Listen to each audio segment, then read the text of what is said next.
Boa tarde, meninas. Paz do Senhor. Quero começar agradecendo, primeiro, a Deus pela oportunidade de me formar e poder voltar e cuidar de nós, né? Do meu povo, da igreja em que eu cresci. Agradecer a minha mãe pela oportunidade que ela me concedeu e pelo evento lindo que ela tem feito por nós, mulheres, né? Mas eu fui convidada aqui hoje para falar um pouquinho sobre o Outubro Rosa. E eu quero ser pontual, quero falar só o importante mesmo, principalmente para a área médica, né, a parte da saúde. Mas eu quero que vocês fiquem bem atentas, porque esse é o diferencial desse mês, né? E o que é o Outubro Rosa? Por que escolher um mês para falar de uma doença específica? Atualmente, nós temos que o câncer de mama no nosso país tem sido a principal causa de morte evitável entre as mulheres. Então, tirando os acidentes, as fatalidades, que infelizmente nós não podemos evitar, na área da saúde, o câncer de mama tem sido a principal mortalidade. E, dentre os cânceres que acometem o sexo feminino, ele é o segundo mais frequente, só perde para o câncer de pele. Então, é uma incidência e um risco muito grande. E acaba que sendo um problema de saúde mesmo para o país todo. Então, no meio médico, na área da saúde, fez-se um consenso para tirar um mês do ano de conscientização. E aí foi escolhido outubro. Então, é por isso que a gente reforça tanto os fatores, a gente enfatiza tanto os exames e escolheu esse mês para falar um pouquinho sobre o câncer de mama. Bom, entendendo agora a importância de acompanhar e rastrear o câncer de mama, nós vamos falar sobre os fatores de risco. Os fatores de risco são muito amplos, mas eu trouxe alguns aqui que eu quero pontuar com vocês, porque entre os fatores de risco existem os que a gente não pode mudar. Infelizmente, não é um fator único que causa o câncer de mama. Muitas coisas levam uma mulher a desenvolver. Mas alguns deles a gente pode tentar, e não vai conseguir evitar. Principalmente a genética. Então, se as pacientes, as mulheres que têm história familiar, principalmente se for uma história familiar recorrente, a probabilidade é mais alta e precisa fazer o acompanhamento. O sexo e a idade, porque homens podem ter câncer de mama, mas é extremamente raro e limitado, diferente das mulheres, que aparecem em qualquer idade, de forma grave. A idade, porque geralmente a partir dos 50 anos a incidência aumenta muito. Mulheres que já tiveram outras lesões, têm mastite recorrente, inflamação da mama, machucados, têm uma predisposição maior a desenvolver. E quem tem uma mama muito densa, aquelas mulheres que às vezes não têm a mama grande, mas a mama é densa, tem muita glândula, produziu muito leite numa gestação, acaba que tem uma probabilidade maior. Tem também o fator de exposição hormonal. E o que é isso? É essa menarca precoce e menopausa tardia. Não sei se vocês perceberam, mas na nossa geração as meninas estão menstruando cada vez mais cedo. Antigamente começava a menstruar com 15, 16. Agora não, menininhas de 10, 9, 8 anos começam a manifestar sintomas de amadurecimento da mama, ficar mulherzinhas e começam a menstruar.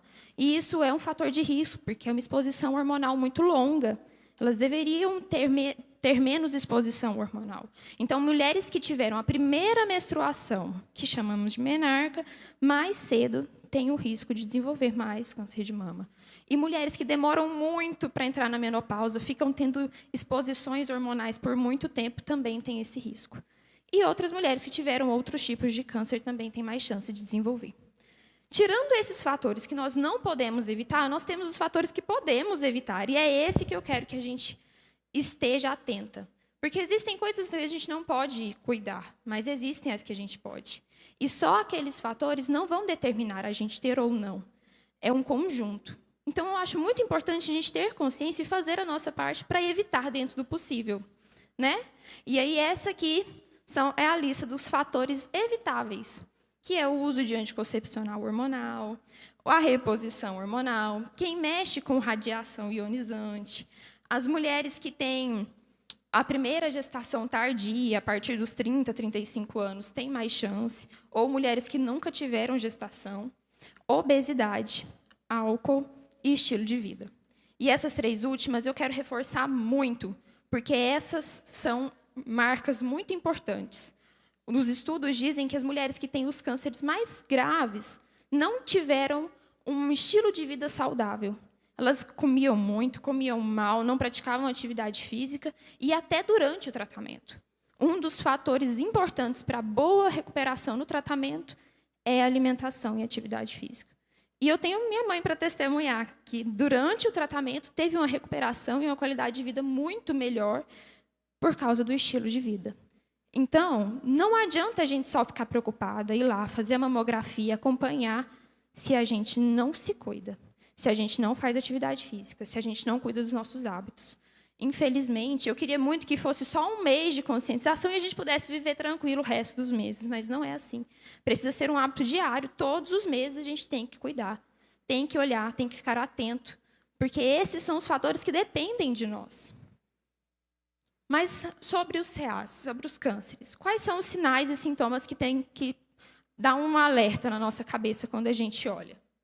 Dor na mama, uma vermelhidão local ou difusa, um espessamento da pele, que é quando um lugar na pele começa a ficar grosso, caroquento, começa a mudar. A gente chama isso, na medicina, na área médica, de casca de laranja. A pele fica grossa, parecendo uma casca de laranja mesmo, e a mulher palpa e acha estranho.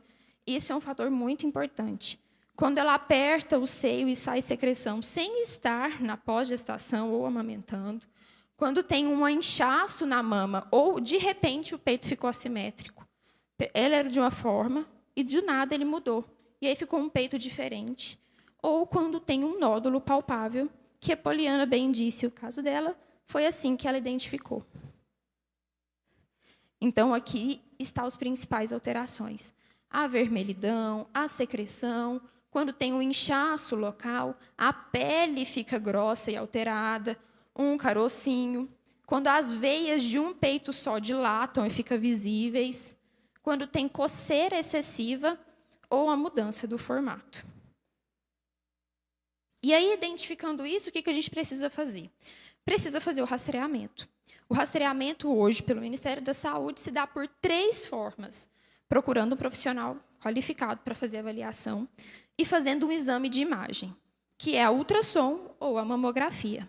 A ultrassom é realizada em mulheres com menos de 50 anos, porque tem a mama mais espessa, mais cheia de glândula. Aí, a partir dos 50, nós iniciamos o processo de mamografias anuais ou bienais, que é de 2 em 2 anos. Aí vocês podem observar que nos rastreamentos a gente não colocou o autoexame. Por quê, meninas? Hoje, a gente entende que o autoexame das mamas não é um fator de diagnóstico para a doença. É importante que a gente faça o autoexame, é muito importante. Mas ele não é o único jeito de rastrear e nem é o jeito mais seguro. Porque vocês nem sempre têm a técnica certinha, às vezes a gente acha que é alguma coisa, ou então palpa errado e machuca o peito. Então, é muito importante que a gente faça o autoexame, mas não só ele. O autoexame não exclui os exames anuais da mulher. Precisa escolher um mês que fique confortável, que encaixe na sua agenda e, anualmente, procure uma unidade para fazer esses acompanhamentos. O peito da mulher, e eu acho isso muito bonito, porque Deus fez o nosso peito parecendo uma florzinha. E é uma das partes do nosso corpo mais bonitas, porque ele realmente parece, tem umas pétalazinhas e o bico. E é aqui que produz o leite para amamentar, uma vez no mês ela incha. O peito é muito bonito. Mas, na hora que a gente palpa, a gente sente um monte de nódulozinhos, porque são as glândulas. E aí, às vezes, na palpação, a gente se confunde e acha que é o nódulo, não sabe se é a glândula. Então, a técnica adequada com o profissional e o exame, ainda assim, são a principal forma de rastreamento. O que não exclui a realização do autoexame. Ele pode e deve ser feito, mas em acompanhamento com o médico. O autoexame tem uma indicação e ele é para identificar as alterações. Então, a mulher precisa fazer ele mensalmente. Todo mês, uma semana após o ciclo menstrual. Então, teve uma semana de menstruação, espera um intervalo de uma semana. E durante o banho, que é um ambiente mais confortável, você faz a prática do autoexame. A mama deve ser totalmente avaliada e palpada. Então, no ambiente de banho, uma semana após o ciclo, nós vamos começar de fora para dentro, palpando até o bico do peito e depois palpar o bico. Vamos fazer a palpação depois em descida e em giro, em círculo, para garantir que tudo foi palpado, tá? Terminou o banho? Vai para frente no espelho, levanta os braços, levanta de novo e vê se a mama entorta, se a mama faz alguma alteração. Dito isso, eu quero reforçar que o médico que vocês confiam é o melhor médico. Procurem uma unidade, façam o exame e se cuidem, porque o câncer de mama tem uma taxa de cura muito alta, mas só para as mulheres que vão atrás. Tem um ditado popular que diz que não faz exame para não achar nada, né? Mas se a gente não achar, a gente não tem bom resultado, a gente não cura. Então, vamos correr atrás, vamos fazer a nossa parte. E eu quero encerrar pedindo vocês para lerem esse versículo, que está em 1 Coríntios 6, 19 e 20. Vamos todas ler? 1, 2, 3. Ou não sabeis que o vosso corpo é templo do Espírito Santo, que está em vós, e que recebestes de Deus, e que, portanto, não pertenceis a vós mesmos.